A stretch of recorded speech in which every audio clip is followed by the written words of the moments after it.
So today we are sitting down with Alli Prince, the author of Copper Lies. Alli is a recent graduate of the company's full-time apprenticeship program, and I'm looking forward to learning what she learned through the apprenticeship, how that impacted the release of her first solo book here, what we can learn about writing and marketing. So I'm so glad that you're here for that conversation. My name is Brad Paquette, and this is the Company Podcast.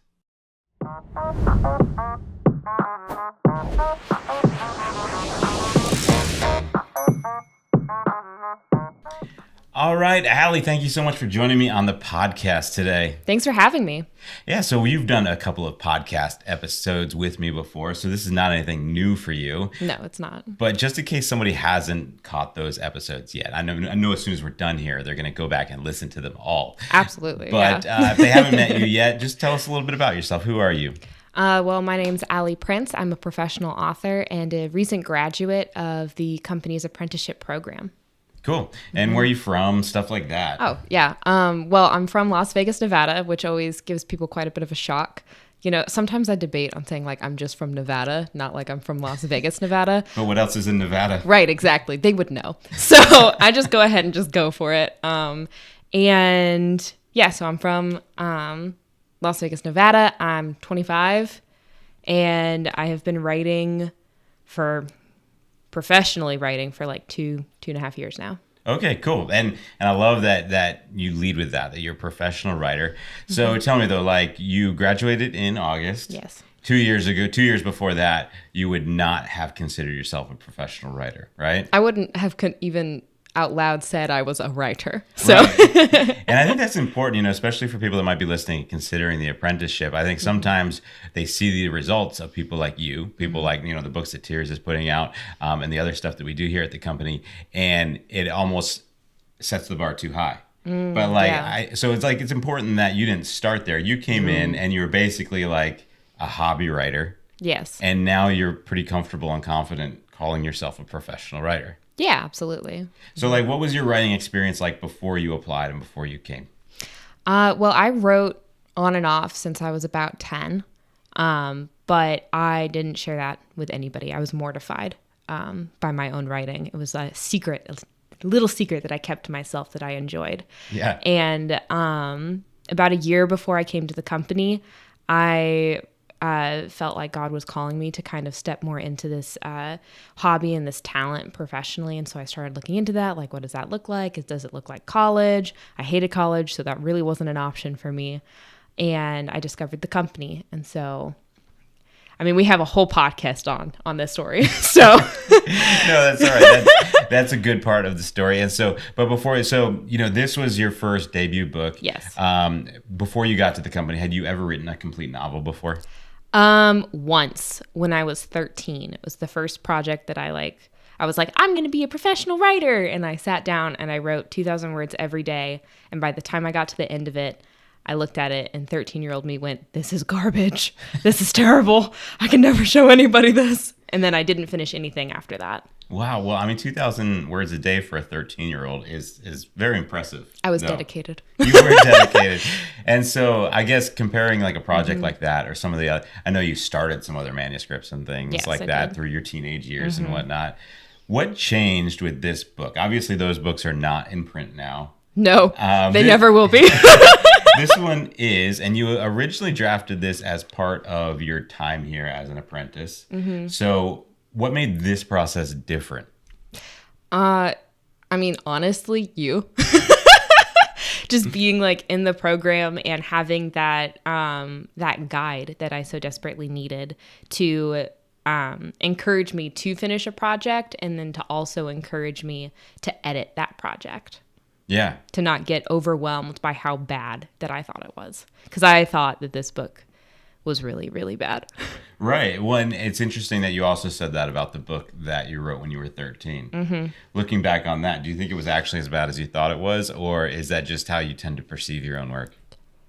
Ooh, that's a question that might take some journaling on my part to figure out the answer. I mean, I do think it was bad. Not yeah, no, it was not a great novel. Okay. I'm sure. Well, I mean, just realistically, Yeah, 13-year-old. like, Plus, yeah. your first novel. I don't care if you're 50. Your first novel is usually not one that you want to move forward with. There's a lot of practice that Yeah, takes. absolutely. Absolutely. But you did write Copper Lies, and so did. tell us about Copper Lies. What's it about? So Copper Lies is a steampunk fantasy novella about the ward of an esteemed scientist accidentally creating a mechanical dragon that comes alive and destroys the town. And she has to try and stop it. Yeah. But it's actually about her inner critic and how the dragon represents her inner critic. Yeah, absolutely. So what inspired this story? How did you get there? Me.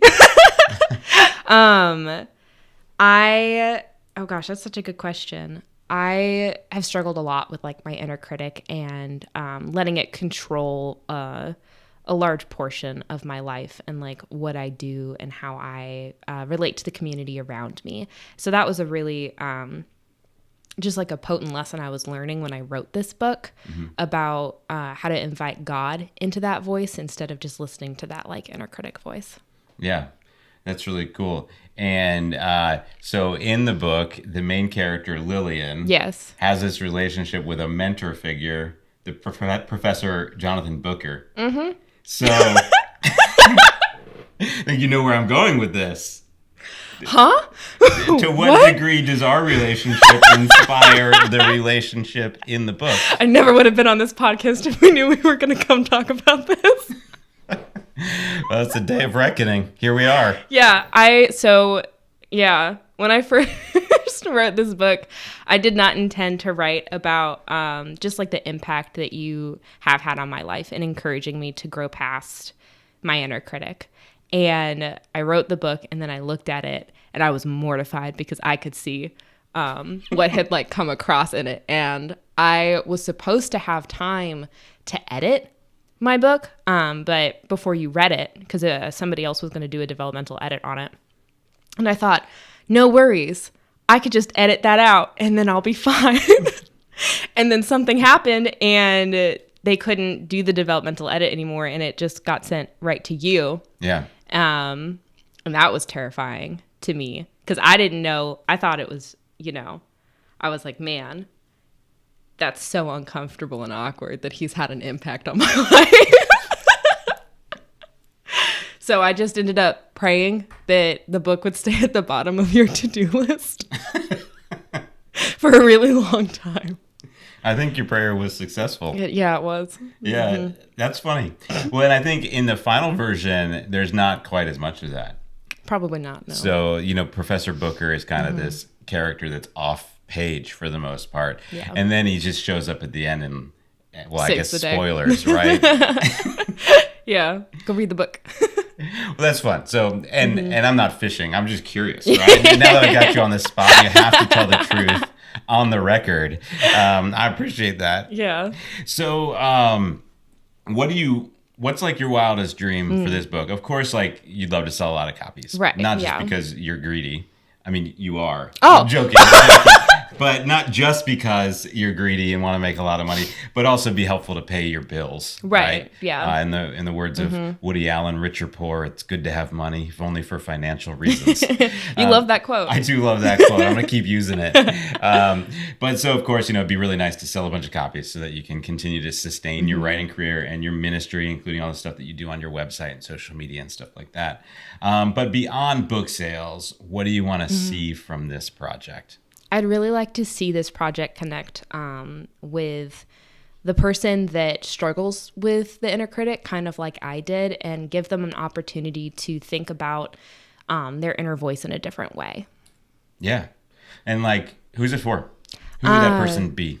It would be, honestly, like, probably like 10 to like 14-year-old girls, honestly, is like if I'd had this book at that age, I think it would have really changed how I viewed the first book that I wrote, it would have changed how I viewed every book I wrote afterwards. Yeah, for sure. And so really like when we edited it, when we chose the marketing and things like that, we were choosing like a younger teenage girl. 10 honestly sounds a little low to me, probably based on the content of the book. Not that there's anything like particularly grisly or like outside of what's appropriate, but just given some of the thematic kind of elements of it. But like, like 12 to 15, maybe like through high school for some readers, things like that, right? So you're writing this for that audience. It's sort of like yourself, like you said, like the book that you would have really loved and benefited from when you were a younger person. And this is your first published book. So Yeah. I'm curious, you're of course going to keep writing books. We've got some other stuff in the works. You've got other stuff in the works. What did you learn from just the process of writing this book that you can apply now to your future projects? Honestly, I think the biggest thing I learned is that it's probably not as bad as I am making it out to be in my head. Yeah, that's huge. Yeah, it's pretty big. It's still really difficult. Don't get me wrong. Like you can't just like, you're like, oh, it's not as bad as it seems. And then you're like, oh my gosh, everything's fine. It's definitely a process. You have years of practicing thinking about yourself in your books in a certain way. And it's going to take a while to think about it in like a different way.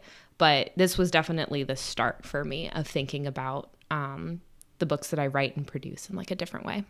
Yeah, I think that's so important. And what's interesting to me as a writing mentor, somebody that works with lots of people, is that everybody has this way that they view their own work, and it's not always the same. And we each have to kind of find like how rosy our lens is for our own work. Like some people are like yourself, they write something and they're just always convinced that it's crap. Yeah. Until somebody comes along and reads it and convinces them otherwise. There are plenty of other writers who write and they're convinced that just everything that they produce is solid gold. It's going to be right? a bestseller Right. and doesn't need edited. turned into 3 different movies. Exactly. It's all good to go. And that perspective is usually almost always equally as incorrect.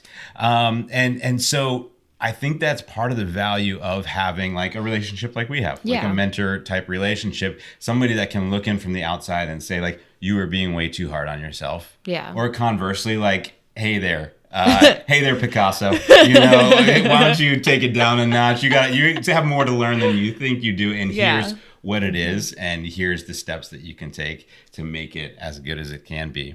Yeah, absolutely. And so what about so you're releasing the book now. And so I know you just released it 1 week ago at the time that we are recording this. So you haven't had a lot of time to learn lessons and reflect on those lessons, right? To come to conclusions. But just in the brief time that you've been releasing this book, what have you learned? What will you do differently next time?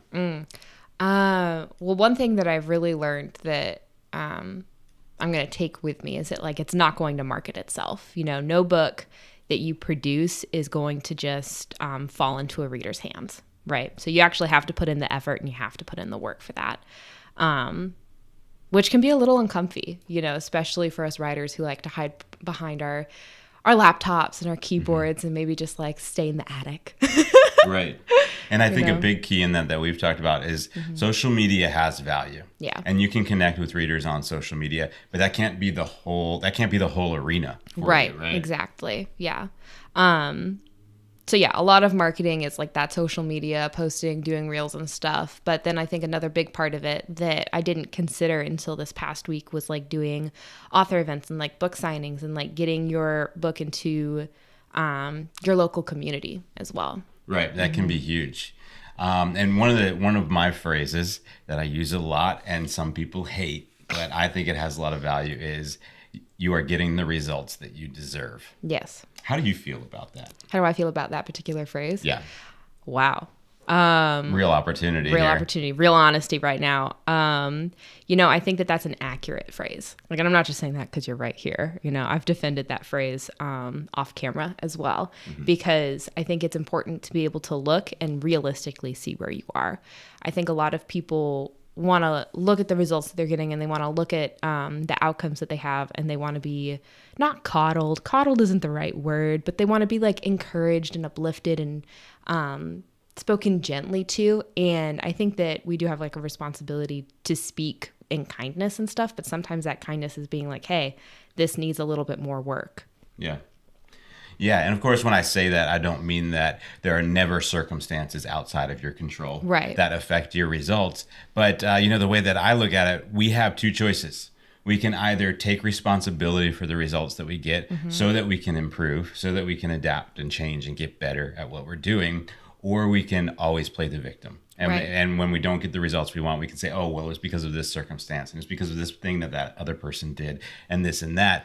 But we will certainly never improve. We will certainly never get better results with that mindset. Yeah, absolutely. And so you also learned a lot before you got to this book from Lawless, I did. which was part, I'll refresh them on that one. I appreciate that. Yeah, sure. So as part of your apprenticeship, you produced an anthology for us called Lawless, which was an anthology of short stories inspired by the biblical book of Judges. And so while you were an apprentice here, you built a website, you set up a whole system for collecting applications to this project, and a bunch of authors applied to be a part of it.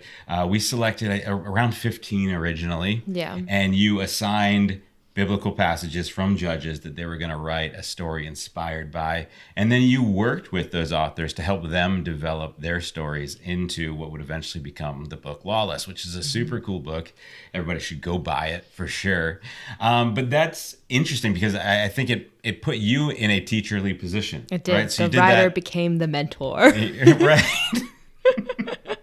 I'm not sure you phrased that the way you wanted to. No, but probably not. We all know what you're after there. And so you, like after your first year where you were learning all about this, and you actually wrote Copper Lies towards the end of your first year, you actually stepped into more of a leadership role in the publishing community, which I think was huge, and you learned a lot. So what lessons did you learn from that then have influenced what you're doing now with Copper Lies? With Lawless, I really let myself get overwhelmed, and then I just really didn't do anything with the marketing. I got sick as well. I came down with like a real bad case of, I don't know if it was pneumonia or if it was like a sinus infection, whatever. I was down for like 2 weeks, and that was just a great excuse to just stay down. Yeah. And I should have got back up and continued to pursue marketing and getting the book into like readers' hands. And so that's something that I've kept like at the forefront of my mind as I've tried to market this book and have continued to do like release stuff with it. Yeah, and I think that's a huge key that we talk about as well is release day is just a day. A book release is really a long period of time, right? And I think a lot of times in our thinking, we can put so much emphasis on what happens on release day. And granted, that's a lot of fun. Like we have a big steak dinner. Oh, yeah, we do. Whenever anybody releases a book here at the company, which is super fun. But of course, you're also putting out like social media stuff, and everybody's so excited, and your friends are like, that was the real reason I wanted to produce Copper Lies, so that you'd buy me steak. Just for the steak. Yeah, that's fair. That's fair. Well, keep up the good work then. But everybody's so excited for you, your friends and family, everybody's supportive on release day. But then really the task is maintaining that momentum and that energy for a long time. We talk about a 6-week period here, but then really you market that book for about a year before you put it down. So what's coming up with your promotions? What are you excited about? Somebody's listening right now and they're like, I want to read the book. I love the book. How do I help? How could I get this into other people's hands? What can I do to help Alli? What should they do? They should tell other people about the book for sure. If they like it so much. Yeah.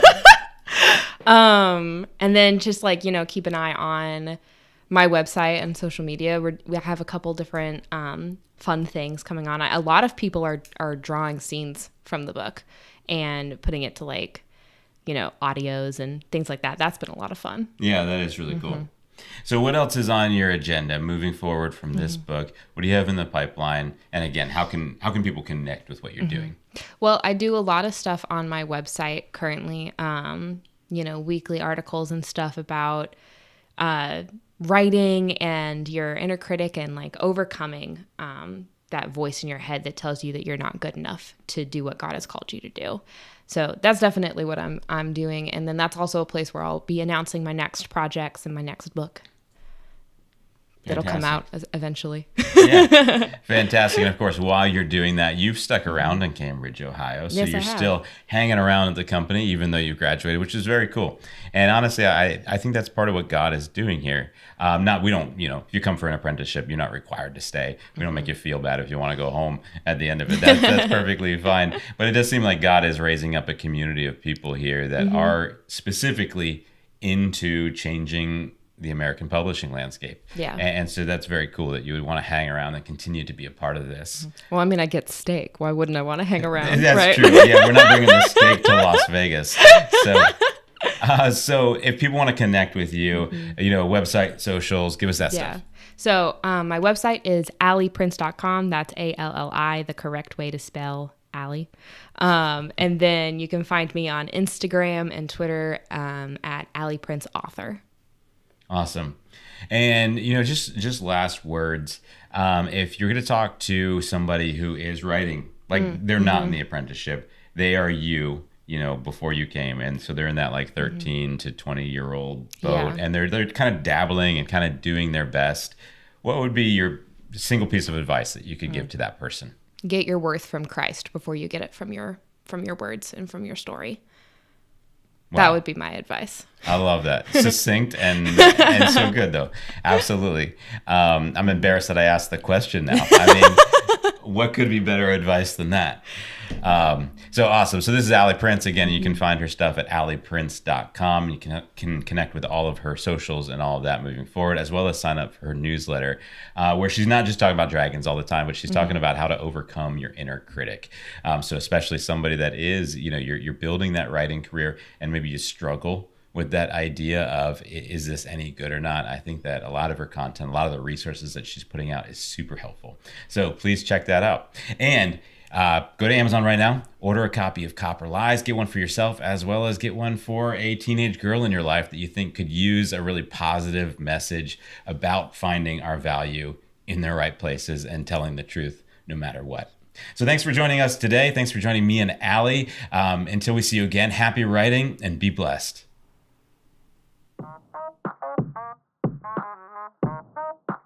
Thank you so much for listening today. Please be sure to subscribe to this podcast wherever you listen and leave us a review. This podcast was produced by Theo Paquette with help from the company. For help with your podcast, visit writers.company. We'd love to give you a hand.